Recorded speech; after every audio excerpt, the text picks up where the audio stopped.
From MNTech, the Micro Nanotechnology Education Center, this is Talking Technicians, the podcast about technicians, who they are, what they do, and where they come from. I'm your host, Peter Kazarnoff. I teach technicians and engineers at Portland Community College. In each episode, you'll meet a working technician and hear their story. That means real interviews with real technicians about real jobs. At the end of each episode, you'll hear actions you can take if you want to be a technician too. In this episode, you'll meet Jeanie. Jeanie works at Herman Darrow Lab in Minneapolis, Minnesota. Jeanie, welcome to Talking Technicians. Hi, thank you. Thanks for having me. Absolutely. So tell me a little bit about yourself. Where do you live and how long have you been there for? Sure. I live in the metro area of Minnesota, Minneapolis area, and I've been here for about 2 years. And is there anyone else in your household? Yes, I have a cute little 7-year-old, Lena. Yeah. Do you want to say hi to her out there? I could go yell for her, but she's probably terrorizing the cat. So okay. Well, I want to say hi, Mael. Hi, Gabby. I hope you're listening to the podcast too. Those are my two daughters. Oh, sweet. Yeah. So what's something about Minnesota that people might not know about if they don't live there, if they're listening from somewhere else across the country or the world? Well, the weather's great here for 3 months out of the year. And the mosquitoes are just as terrible and huge as you might have heard. Yeah. Safe conversations. Where do you work? What's your job title and what do you do there? Sure. I'm currently a lab manager and coordinator for the Human Brain Neuromodulation Lab. We call it the Herman Darrow Lab. Here they all are now on Slack. You might hear some of those dings. I'm still checking in. Yeah, and they work in neurosurgery and psychiatry. They're a dual PI lab, which is something I'd never heard of until working with them. So it keeps me pretty busy. What's a dual PI lab and what's a PI? Sure. PI is a primary investigator, and dual means there are two of them. And often you can imagine it's hard enough for doctors to run a clinic as neurosurgeons or psychiatrists, and then to pile research on top of that. So they need a team of people to help them make that work. And so this is two people that usually only have one, but they vibe well off of each other. And it's a team effort all around. And are they funded through grant funds, or does your company bring in revenue in some way? The University of Minnesota is nonprofit. They do get sort of startup funds, I think, from their departments, but also we've got a grant going out once a month, sometimes as often as once a month, to all over the place, foundations, NIH, etc. And what's the inside of the lab like? What kind of stuff is on the inside of your lab? Sure.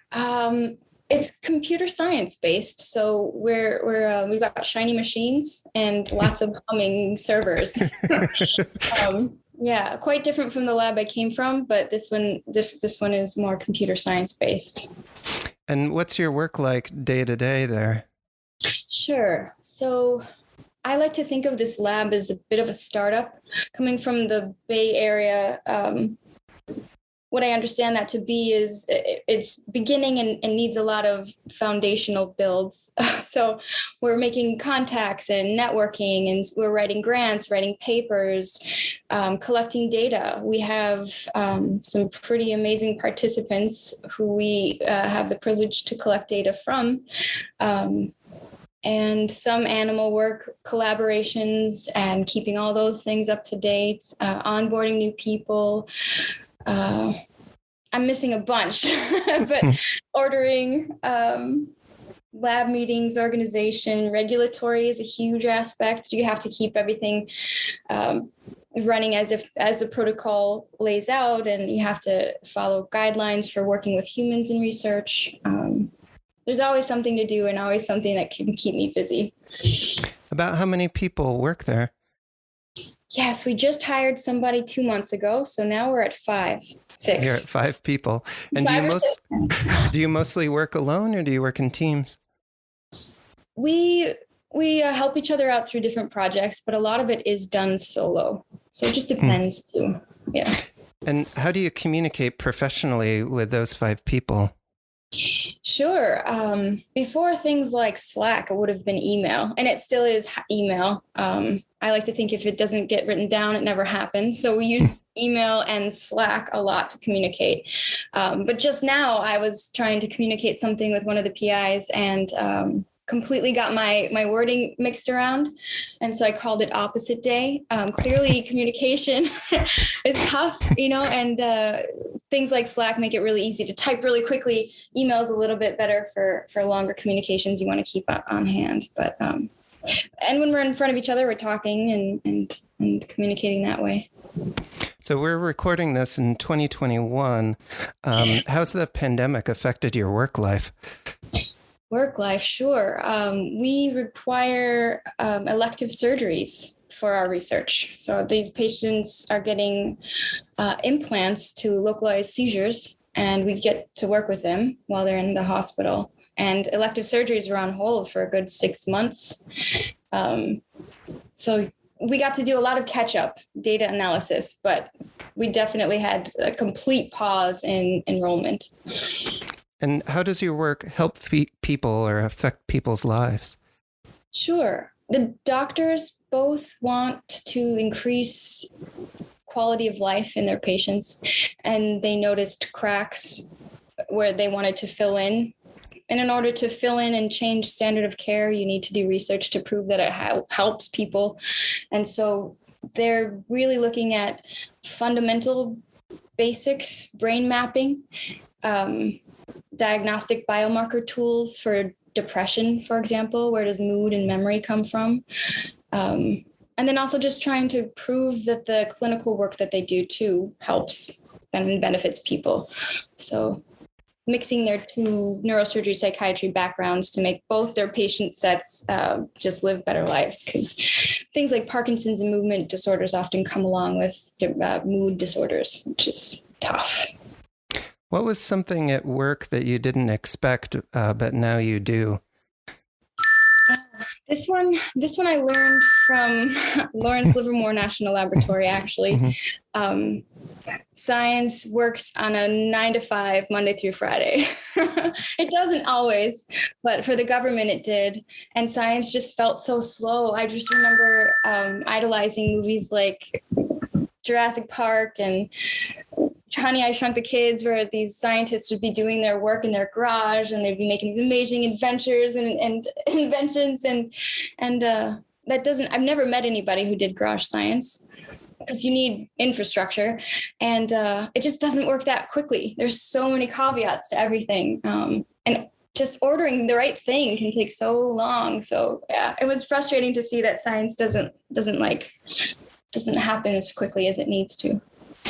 How much do entry-level people at your research facility make? Sure. Entry level in academia is quite low. It's really a good learning jumping off point. So entry level would be something like 35 to 40K. Mm-hmm. But you get a lot of opportunities. You gain, we get to work with interns and students rotating. So you get a new group of people coming in who you get to know and train every other semester. And there's a lot of opportunities and support that you would have, and benefits that you would have in an academic institution that I don't think that you would get out of like industry, where bottom line is usually one of the more important deliverables. And here it's a little less that. And do you personally have the opportunity to grow or move up in the lab? I do, yes. I'm in grad school right now. So hopefully that would, I'm learning new things every day about, how to better manage and work through clinical research. And yeah, there are opportunities for moving up, certainly. Always with school, there's an opportunity. So tell me, how did you come working to the lab? What was your work experience, your educational experience to get you up to this point? What was your journey? Sure. I always loved science, and I always was fascinated by genetics. And so the undergrad was finished at the U of M, where I'm at now. I thought I'd never see the U of M again, and I really never wanted to, but I ended up back there anyway. Coming back, undergrad took me 5 years. I spread it out a bit, and then I went on sabbatical and traveled and got a lot of youth out of my system, and realized that that I missed the boat on internships, which I think is really important. If you don't make networks in your academic young life, then you're missing out on an opportunity to find out what you want to do, and also just to reach out to somebody for a recommendation letter, anything. And I just did none of that. So here's where you come in, Peter. This is when I decided I had to get back into school, because it's always worked for me. And there was this amazing program that at the time of choosing, I was either going to be a radiology tech or get into nanotechnology. And I thought, well, one works with people, and I love that, and kind of patient work. That's great. But then the other was like totally interconnected with genetics and my passion. And so it was kind of a no-brainer. And then your materials class, I thought that it would, I wasn't an engineer at heart, but I got a job as an engineer, and I realized that it wasn't what I thought it was. I didn't need to have skills, the kind of skills that I thought an engineer needs to have, like top in the math class and, AP everything. It's not quite that. There's creativity and communication skills. How do you work with people? How flexible are you? Can you come to the table with some new iterations and ideas and changing things and optimizing? I mean, are you curious? That is what helped me as an engineer. And I worked in the materials engineering division, so I was pulling on your curriculum quite often. Don't ask me to repeat anything now. It's been a few years, but so after undergrad, I went back to North Seattle Community College, where I met you, and took the nanotech program. And you just reminded me it was fairly local. So at the time, they were recruiting people from this nanotech program from Lawrence Livermore National Laboratory. And it was the last day of school, and I was helping with some organization where we were doing a meet and greet or something. And LL&L from the Bay Area had sent out some representatives, and one of them gave a talk. I missed this talk, but ended up helping in the back end, coming in a little late, striking up a conversation with this woman, and had no idea she was there to hire people. So she told me, well, you seem like you might be a good fit. Do you want to interview? And I thought, no, I'm not moving out of Seattle. This is silly, but I might as well. It'll be good practice. All my mentors told me to do it. And I really never thought that would lead anywhere, but it just took me coming out of my shell, I guess, a little bit, and reaching out to somebody new and feeling calm at the time. I didn't think I was going to do anything about this interview. So I just came at it calmly, like I didn't need anything from this person and I wasn't begging for a job. That really helps. And she described the job. I had a mock interview, but it was really a real interview. And then 3 months later, I'm moving to the Bay Area.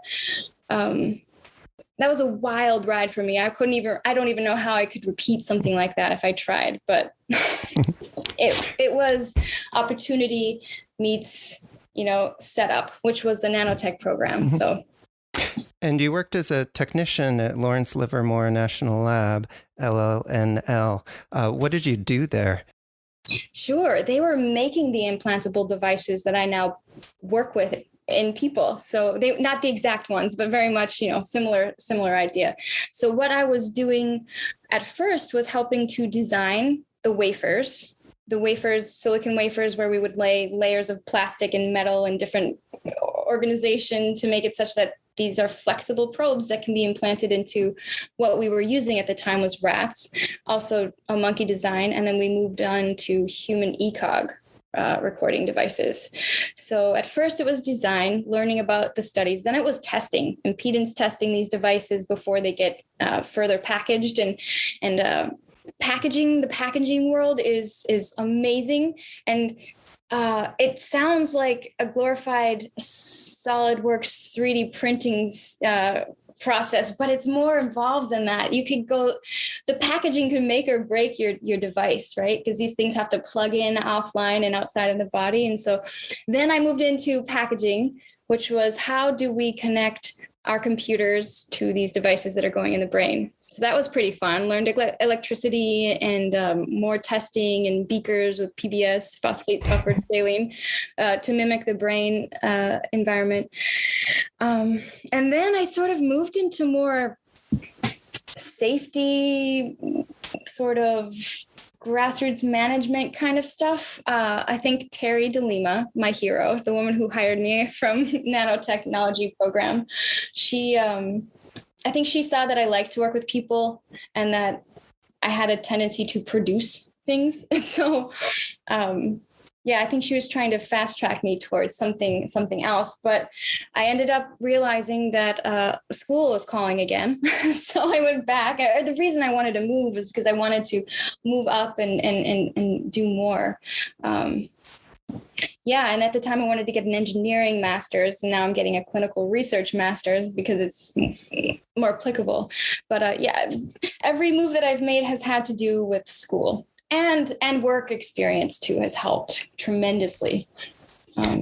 How was your work as a technician at Lawrence Livermore? How did that sort of move you into your current role? Sure. So I reached out to the U of M, knowing that I wanted to go to school, knowing there was a steep discount for people who were going to school and working at the same place. I reached out and sort of sent a blanket, resume to researchers. And I didn't get any hits for about 4 months. It took me 4 months to hear back. And somebody said, hey, we work in a monkey lab. And we know you've got background in materials engineering and making these implants. I think that you'd be a great person to help us manage this next step in our lab and introduce these new super cool implants from Harvard. And I said, oh my God, that sounds amazing. So this genius, Jan Zimmerman was his name. He's got a lab right now doing some really great things and happens to be a collaborator too with the current job that I'm at. So it's all very much intertwined. He hired me, took me on, and started teaching me the ways. And I unfortunately realized that I was both sad and terrified of non-human primates. And you're very much hands-on with these little guys, not so little. And so I guess that was a hard lesson to learn, but you don't know until you try it. So hopefully he's forgiven me. and then I just tried again to see, is there anybody doing this, but with patience? And my goodness, it just worked out perfectly. They were 1 year into a growing lab, and I was really looking to move and work with people. So you worked with live research animals? Yes, at Lawrence Livermore, it was rats, which was terrifying in itself. And then at the first University of Minnesota lab, it was non-human primates. Yes. Wow. Yeah. Yes, you probably know if you're the kind of person who really would work well with monkeys. You probably know it. You probably wanted to be a vet or something. But I'm afraid of teeth. I just got a cat. I don't even know why. They've got teeth and claws. So yeah. So if somebody wanted to follow in your path, maybe they wanted to become a technician, or they wanted ultimately to work at a research lab, what advice would you give them? Well, if it's not too late, find an internship. You're going to need a recommendation letter. If at the very least you spend 3 months, you learn whether you like to do something or not, which is really useful. You might have to be flexible with where you live, and you might have to pick up some classes here and there. It's really helpful to know what you're good at, not necessarily just what you like, but what are you good at? That will help steer you in the direction of job title. And once you know that, you know kind of what to work for. Luck out and find good teachers like you and Marta Shore. She's my biostats teacher right now. That is just a luck thing, isn't it? I don't know, Peter, what do you think? Well, I think that having a large amount of energy seems to make a difference. You have a lot of energy, like you do stuff. Doing that, I think, makes a really big difference. And I think probably being like authentic and true to yourself, I also think makes a difference. But I always have a shout out for 2-year technician ed programs. They're fairly inexpensive. You can do them pretty quick, and you can have internships as part of them or after them. And that can lead to good, well-paying jobs afterwards, like at Lawrence Livermore National Lab. That's pretty amazing after 2 years that you can go and like work with rats and make these crazy devices. That's just really cool. Yeah, I think so too. When I was there, I had no idea. Yeah, 2-year degrees. I'm in a 2-year again. They're working. So if anybody out there wants to follow the work that you do, where can they find out about it?